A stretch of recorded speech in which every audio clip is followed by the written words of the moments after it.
그들이 예수를 맡음에 예수께서 자기의 십자가를 지시고 헤곳 히브리 말로 골고다라 하는 곳에 나아가시니 그들이 거기서 예수를 십자가에 못 박을세 다른 두 사람도 그와 함께 좌우편에 못 박으니 예수는 가운데 있더라. 빌라도가 패를 써서 십자가 위에 붙이니 나사렛 예수 유대의 왕이라 기록되었더라. 예수께서 못 박힌 곳이 성에서 가까운 곳으로 많은 유대인들이 이 패를 믿는데 히브리어와 로마와 헬라 말로 기록되었더라. 유대인의 대제사장들이 빌라도에게 이르되 유대인의 왕이라 쓰지 말고 자칭 유대인의 왕이라 쓰라 하니 빌라도가 대답하되 내가 쓸 것을 썼다 하니라. 군인들이 예수를 십자가에 못 박고 그의 옷을 취하여 네 깃에 나눠 각각 한 깃씩 얻고 속옷도 취하니 그 속옷은 보지 아니하고 위에서부터 통으로 짠 것이라. 군인들이 서로 말하되 이것을 찢지 말고 누가 얻나 제비 뽑자 하니 이는 성경에 그들이 내 옷을 나누고 내 옷을 제비 뽑았나이다 한 것을 응하게 하려 함이로라.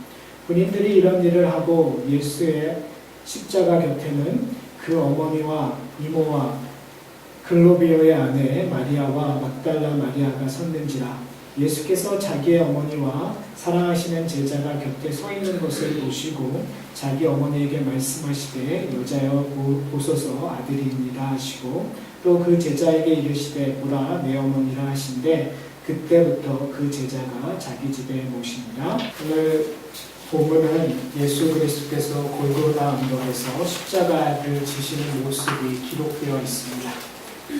오늘 본문 맨 마지막에 보면 27절에 또 그 제자에게 이르시되 보라 내 어머니라 하신데 그래서 이 제자는 사랑하는 제자, 성경에서 복음서에서 사랑하는 제자라고 했을 때 요한을 얘기해요. 이제 복음서 이렇게 자체의 저자들을 보면 아이윈니스, 그러니까 증인으로서는 사도 요한 한 사람밖에 없어요. 실질적으로 예수님께서 십자가 달려 죽으시는 것을 이 요한이 봤었거든요. 그런데 다른 성경보다 오늘 저희가 읽은 본문을 보셔서 알겠지만 구체적이지 않아요. 그리고 여러분 패션 오브 크라이스트 많이 보셨죠? 예수님께서 십자가에 달려 고문을 당하시고 십자가에 달려 돌아가시는 그 장면들이 되게 디테일하게 설명되어 있잖아요. 그거 보면서 막 눈물이 날 정도로 감정이입이 되는, 그리고 그걸 더 이상 보기가 좀 힘들 정도의 그런 모습들이 있어요. 그런데 오늘 본문을 읽어보시면 뭐라 그럴까요? 그런 감정이 이입이 잘 안 돼요. 그런 고통을 얘기하고 있지 않은 것 같아요. 그렇죠? 왜 그랬을까? 아니, 증인이며 그리고 사실은 그 고통을 그리고 그 수치당하심을 직접 목격한 요한이 더 실질적으로 기록할 수 있음에도 불구하고 그렇지 않은 이유가 무엇일까? 저는 말씀을 묵상하면서 그 생각이 들었어요. 그런데 오히려 그것이 더 파워풀한 것 같아요. 그러니까 우리들에게 감정에 호소하는 것이 아니라 예수 그리스도가 겪는 고통을 극대화해서 말로 표현했었던 것이 아니라 오늘 본문을 보면 이 골고다라는 그 단어 한마디에 어떻게 보면은 밋밋하게 그린 그 묘사 속에 사도 요한이 우리에게 이야기하고자 하는 포인트가 있었던 거예요. 그건 뭐냐면 사실은 패션 오브 크라이스트 이런 영화를 보면 가끔 놓칠 때가 있어요. 예수님께서 왜 죽으시는 거지? 예수님께서 왜 십자가에 달려 죽으시는 거지? 라는 거예요. 왜냐하면 그 고통이 너무 크니까 그 고통에만 집중하게 돼요. 근데 사실 오늘 본문은 예수님께서 왜 십자가에 달리실 수밖에 없는지에 대해서 이야기하고 있는 거예요. 그런 의미에서 저희가 오늘 본문을 좀 찾아봤으면 좋겠습니다. 오늘 본문보다는 사실 저희가 읽지 않는 19장 앞에 부분 그리고 18장 저희가 지난주에 설교처럼 빌라도가 물어보잖아요. 내가 유대의 왕이냐? 이 논증이 예수님께서 잡히셔서 십자가에 달려 죽기 전까지 계속 논쟁이에요. 예수님의 아이덴티티가 뭐냐? 정말 당신이 누구냐? 이 질문을 빌라도도 하는 거고요. 대제사장도 하는 거고요. 그리고 그 논쟁을 듣는 무리들이 답변하기도 해요. 그리고 저희는 그것을 총체적으로 봐서 정말 예수 그리스도가 누구인가를, 그리고 왜 이 땅에 오셨는가를, 그리고 왜 십자가를 지셔야만 했는가를 저희가 오늘 발견했으면 좋겠습니다. 오늘 본문을 읽지 않았지만 지금 빌라도가 예수님이 죄 없음을 알았어요. 그래서 예수님을 놓아주고 싶은 거예요. 그래서 그 절기의 관습대로 너희들에게 누구를 놓아주었으면 좋겠느냐 해서 예수와 바나바를 얘기합니다. 그러니까 빌라도의 생각에서는 분명히 사람들이 예수를 놓아줄 거라고 생각을 했었어요. 그런데 사람들은 누구를 놓아달라고 얘기했죠? 바나바라고 얘기해요. 근데 재미있는 것은 성경의 맨 마지막 18장 마지막 절에 이렇게 얘기해요. 그들이 또 소리질러 이르되 이 사람이 아니라, 예수가 아니라 바라바라 하니 바라바는 강도였더라. 지금 요한이 설명을 해주고 싶은 거예요. 그러니까 의도적으로, 이게 사실 역사학자들이 어떻게 얘기하든 바라바가 예수당 그 당시에 열심당원이어서 그 유대인들을 위해서 로마와 함께 싸웠든 아니면 정말 강도였든 상관없이 여기서 중요한 포인트는 뭐냐면 예수와 그들이 원했던 사람들과 비교하고 싶은 거예요. 좀 여러분들이 좀 관심 있게 봤으면 좋겠어요. 지금 바리새인들과 대제사장들과 그리고 이 군중들이 무엇을 얘기하고 있는가를 오늘 본문에서 좀 보셔야 될 것 같아요. 바라바를 원했어요. 근데 그거의 비교의 대상이 바로 예수 그리스도예요. 예수 그리스도가 18장에서 지난주에 설명했던 것처럼 나는 왕이긴 왕인데 어디의 왕이라고요? 유다의 왕이 아니라 나는 하늘의 왕이었다. 하늘나라의 왕이라는 것을 빌라도에게 얘기를 했잖아요. 지금 이스라엘 백성들에게만은 하늘의 왕이 땅의 왕이에요.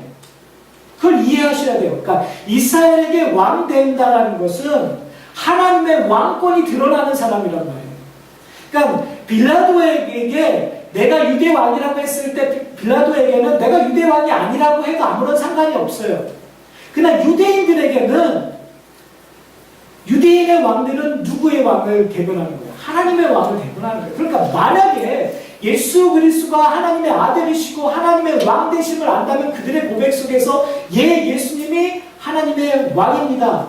이 유대의 왕입니다라는 고백이 돼야 돼요. 근데 오늘 저희가 본문을 읽었는데 빌라도가 십자가 왜 편말을 달잖아요. 거기에 뭐라고요?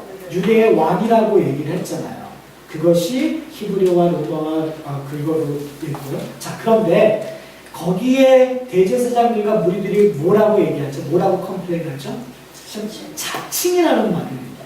그러니까 나는 예수를 유대의 왕으로 인정하지 못하겠다. 근데 이 이야기가 얼마나 말이 안 된다면요. 예수를 빌라도에게 와서 고발했었던 내용이 뭔지 아세요? 왜 빌라도가 예수에게 내가 유대의 왕이라고 얘기했겠어요? 대제사장과 서기관들과 바리새인들이 고발했던 내용들이 그가 유대의 왕처럼 행동했습니다라고 고발했었던 거란 말이에요. 그렇죠. 그러니까 지금 지금 바리새인들과 서기관들과 이 무리들이 아주 혼란 가운데 있는 거예요. 왜요? 그들의 목적은 오로지 뭐밖에 없는 거예요. 예수를 죽이고자 하는 거예요. 왜요? 예수를 죽여야 자신들이 사니까. 사랑하는 성도 여러분, 제가 지금 어떻게 보면 계속 여러분들에게 질문하고 있어요. 예수가 누굽니까, 여러분에게? 그럼 다른 사람이 얘기하는 예수 말고요. 제가 여러분들에게 설명해드리는 예수 말고요. 여러분들이 생각하는 예수가 누군가를 찾으셔야 돼요. 고백하셔야 된다는 거예요. 그것이 어떻게 보면 우리의 믿음의 근거일 거란 말이에요. 여러분들이 알고 있는 예수님, 여러분이 고백하고 있는 예수님이 오늘 본문에서 나타나고 있는 예수님이 되기를 소원합니다. 자, 이스라엘 백성들은 바라바를 원했어요. 예수를 부인했어요. 왜 그랬을까? 유대인들을 누가 선동하고 있는 거죠? 바리새인들이 선동하고 있는 거예요. 바로 바라바라고 외쳤던 그들이 며칠 전에 예수님이 예루살렘에 입성했을 때 뭐라고 얘기했죠? 호산나 호산나 다윗의 아들. 그렇죠. 왕이라고 얘기했던 바로 그 사람들이에요. 그러니까 얼마나 연약한 존재인지 몰라요. 예수를 메시아처럼 여겼다가 한순간에 예수를 붙잡아 십자가에 못 박으라고 얘기할 수 있는, 이것이 인간의 근본적인 문제다. 이것이 우리의 문제예요.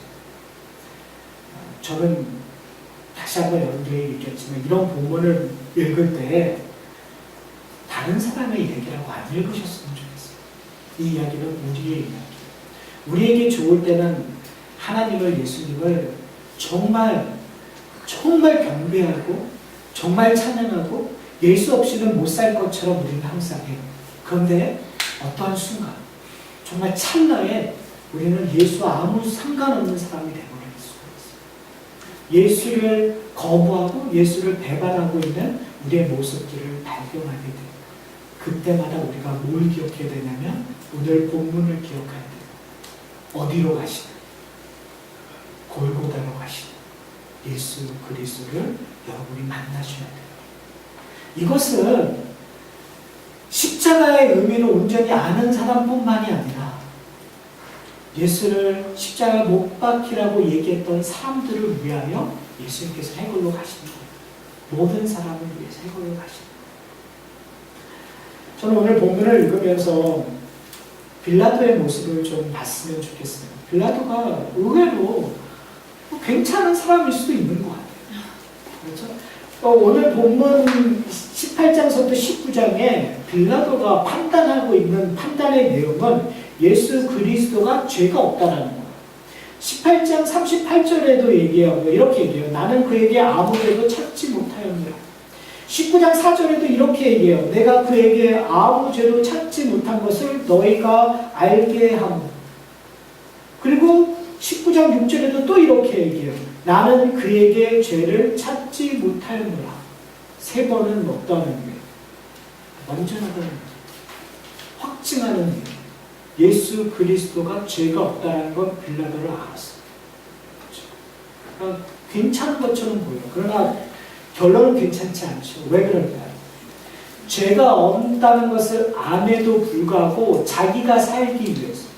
지금 이스라엘 백성들은 뭐냐면 빌라도요, 예수를 잡아 죽이십시오. 예수를 십자가에 죽게 하십시오. 만약에 죽지 않으면 당신은 가이사에게 충성하지 않습니다라고 얘기하고 있는 거예요. 지금 이 빌라도가 상당히 정치적으로 불리한 상황에 있어요. 그를 대변하던 사람이 지금 죽었거든요.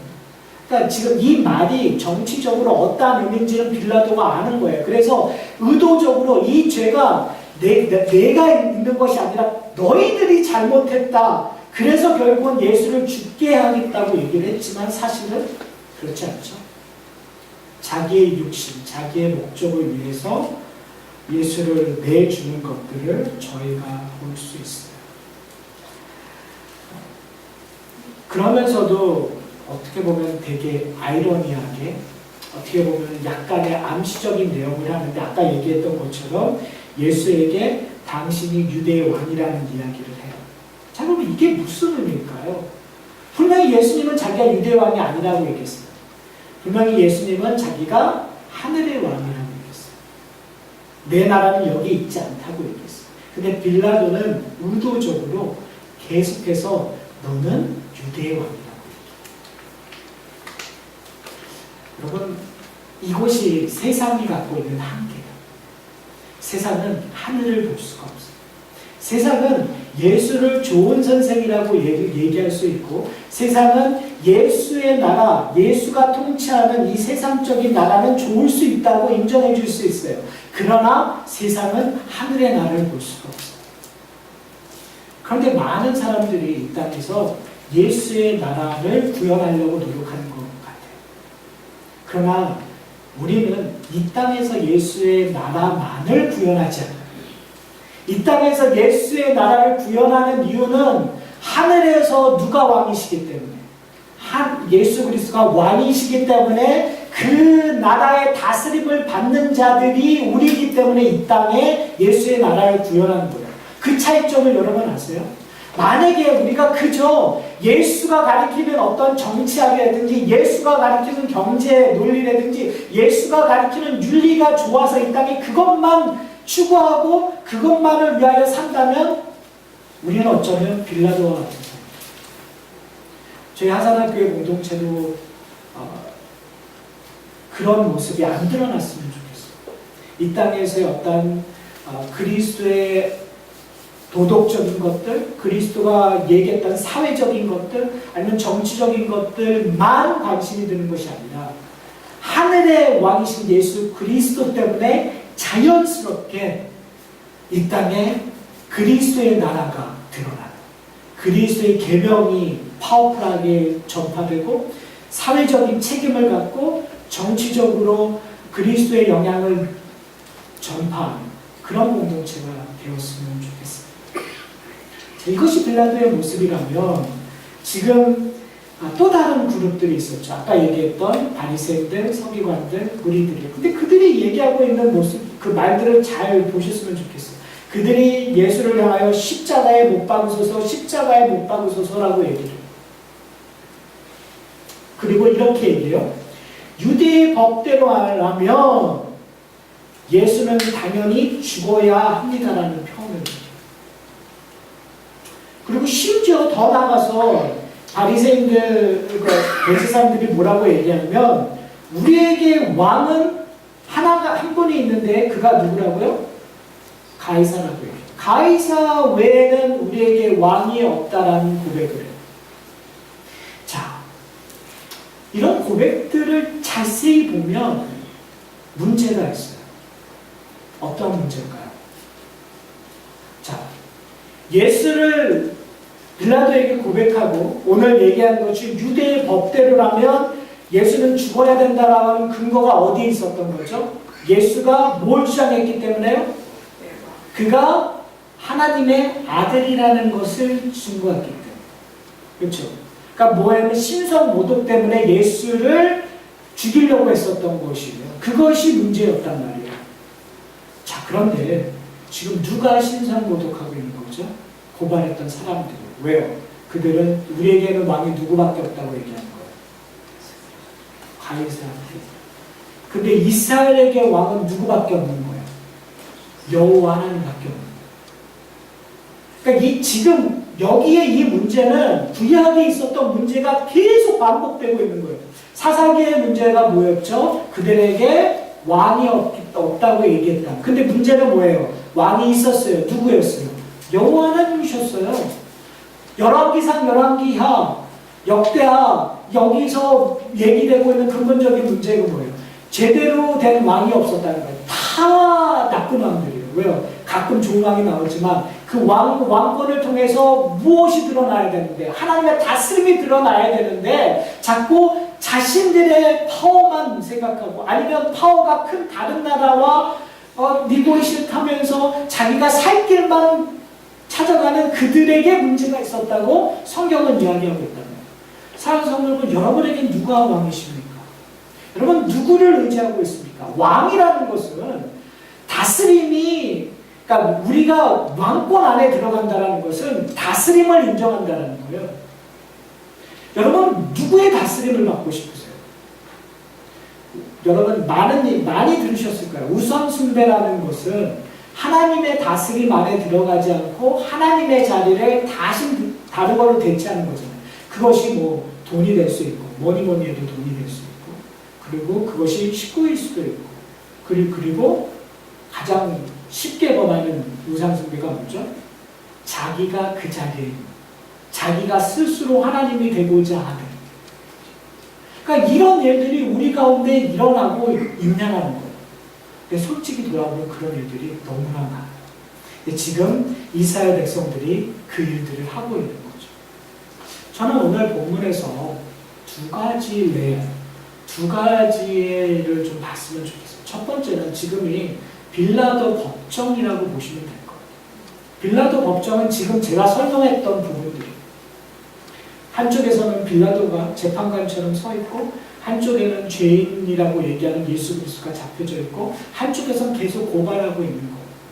그 고발의 내용이 뭐냐면 그 결론적으로 얘기하면 이가 하나님의 아들이라고 자칭해서 결국은 우리와 원수가 되었고 결국은 로마에게 아주 해악되는 사람입니다. 그러니 이를 십자가에 달려 죽여야 합니다라고 얘기하고 있는 거예요. 근데 저는 하나의 레벨을 다른 레벨을 좀 보셨으면 좋겠어요.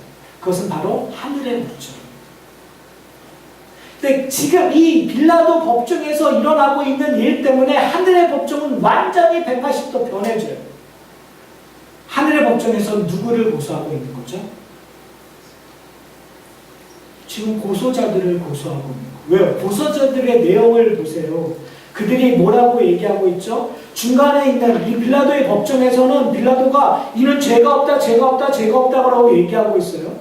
그런데 이 고소자들의 말 속에서 자꾸 무슨 죄가 계속 드러나는 거예요. 하나님을 대적하는 죄가 되는 거예요. 하나님을 알지도 못하고 심지어 하나님을 죽이려고 하고 그리고 그 모습들이 계속 보여지는 거예요. 그러면 하늘의 법정에서는 누가 죄인이에요? 고발하고 있는 지금 바리새인들, 서기관들, 대제사장들 그 무리들이 죄인이라는 거죠. 자, 그런데 땅의 법정, 빌라도의 법정의 결과는 뭐죠? 예수를 십자가에 못 박으라는 거예요. 오늘 저희가 읽은 본문을 보면 이렇게 시작해요. 그들이 예수를 맡음에 예수께서 자기의 십자가를 지고 어디라 하는 곳으로 가신다고요? 해골, 즉 골고다로 가신다. 저는 이 말이 쾅 하고 와닿았어요. 예수가 가시는 곳, 우리는 십자가를 많이 생각하잖아요. 근데 지명적으로 지금 예수가 이 법정 판결로 나타나서 가야 되는 십자가가 있는 그곳이 어떠한 곳이라고요? 골고다, 해골이라고요. 해골이라는 의미 딱 들어오면 어때요? 해골. 왜 해골이라는 의미가 어떨까요? 죽음을 상징하잖아요. 인간에게 죽음이라는 건 좋은 의미로 받아들이세요? 안 그래요. meaningless, 암무, 그러니까 심판. 이런 단어로 해골이라는 것이 우리에게 오잖아요. 예수님이 지금 어디를 가시는 거죠? 바로 그 해골로 가는 거예요. 다른 말로 얘기하면 죄가 없는 자가 왜요? 빌라도가 지금 계속 얘기하는 거잖아요. 죄가 없다, 죄가 없다, 죄가 없다.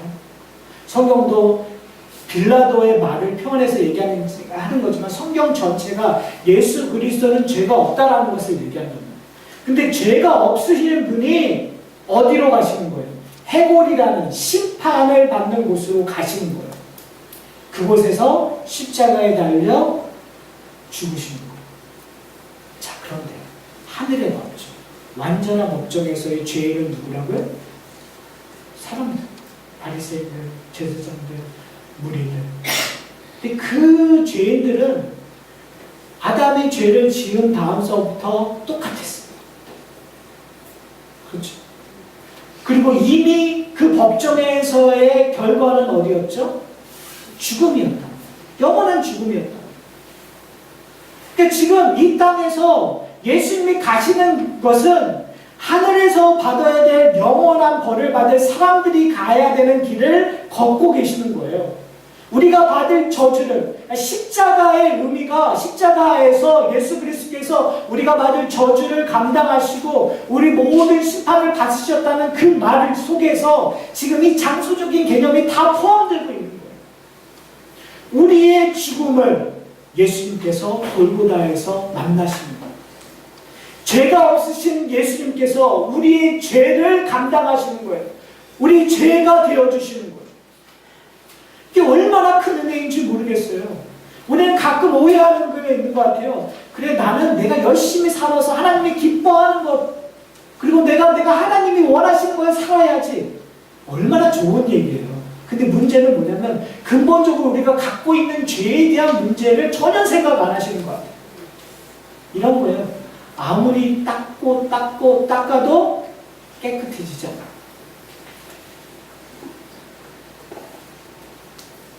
회칠한 무덤처럼 아무리 겉을 깨끗하게 해도 안에는 썩어져 있는 거예요. 그러니까 우리가 예수 그리스도의 십자가의 죄사함 없이는 그냥 겉만 페인트하는 거예요. 저희 집에 그 덱이 있잖아요. 그 덱은 몇 년에 한 번씩 페인트를 해줘야 되잖아요. 제가 얼마나 게으른지 어떤 분이 오셔서 그거를 에어워시해서 깨끗하게 해주세요. 그럼 제가 뭘 하면 되죠? 페인트 칠하면 되잖아요. 했을까요? 안 했을까요? 안 했죠. 저를 너무 잘하시는 것 같아요. 자, 할 리가 있나요? 안 했죠. 근데 하면은 제 마음에 어떤 마음이 들까요? 뿌듯하겠죠. 왜요? 것이 깨끗하니까. 그런데요, 조금 있으면 어떻게 해요? 또 들어오지. 해야 될까? 할 필요가 있을까요? 없을까요? 자, 중요한 것은 뭐냐면 우리가 놓치고 있는 것이 뭐냐면 우리 죄의 문제를 해결하지 않으면 아무리 칠해도 소용이 없다. 우리의 문제가 해결되었기 때문에 우리는 깨끗하게 페인트 칠을 계속하는 거예요. 안에 있는 것들이 내 것이 영원히 썩지 않는 것으로 변했기 때문에. 사랑하는 성도 여러분, 지금 예수님께서 우리의 죄를 품고 안고 어디로 가신다고요? 해골이라는 곳으로 가시다는 거예요. 골고다에. 근데 그 골고다에 예수님 혼자만 달리시는 것이 아니라 오늘 본문에 두 사람이 달린다고요. 왼쪽 사람이 구원받았을까요? 오른쪽 사람이 구원받았을까요? 성경에 그 얘기가 없어요. 근데 우리는 하도 오른쪽이 좋다는 생각이 의식적으로 갖고 있어서 항상 우리의 생각에는 오른쪽 사람이 구원받았다고 생각해요. 성경에는 그런 얘기가 없어요. 둘 다 죄인이에요. 중요한 것은 뭐냐면 예수 그리스도의 십자가에서 두 사람은 죄인이었고 한 사람은 의인이었어요. 그런데 두 사람 중에 한 사람은 구원받아요. 누구 때문에? 예수 그리스도. 그러니까 지금 이 십자가의 사건 속에서 이 해골이라는 죽음의 권세에서 한 사람의 예수 그리스도로 말미암아 구원받는 모습, 그 모습을 통해서 누구의 구원이 연상되죠? 우리의 구원이 연상돼요. 여러분, 기뻐하시는 이 기쁨이 제가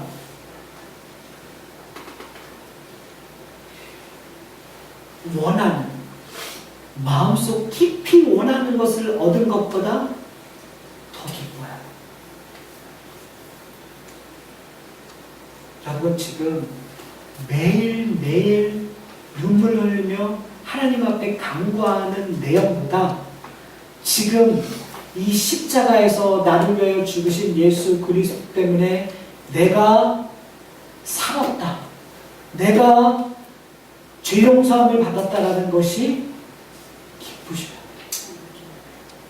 기쁘세요. 이거는 수백 번 강조해도 괜찮아요. 사랑하는 성도 여러분, 예수님께서 십자가에 달리셨는데 밑에서 어떤 일이 일어나는지 아세요? 군사들이 겉옷을 나누고 속옷을 제거로 뽑아요. 이 모습 속에서 우리는 시편 22편을 기억하게 돼요. 시편 22편 18절에 이 내용이 그대로 나와요. 무슨 의미일까요? 여러분, 십자가의 사건이 그래요. 예수님께서 우리의 죄를 위하여 십자가에 달려 죽으셨어요. 그렇게 말 한마디로 해결될 수 있는, 우리 머리에 논리적으로 그렇게 이해하고 습득될 수 있는 거라고 우리는 생각해요. 그러나 그 일을 위하여 예수님께서는 피눈물을 흘리고 계신다는 걸 여러분 아십니까? 시편 22편을 보면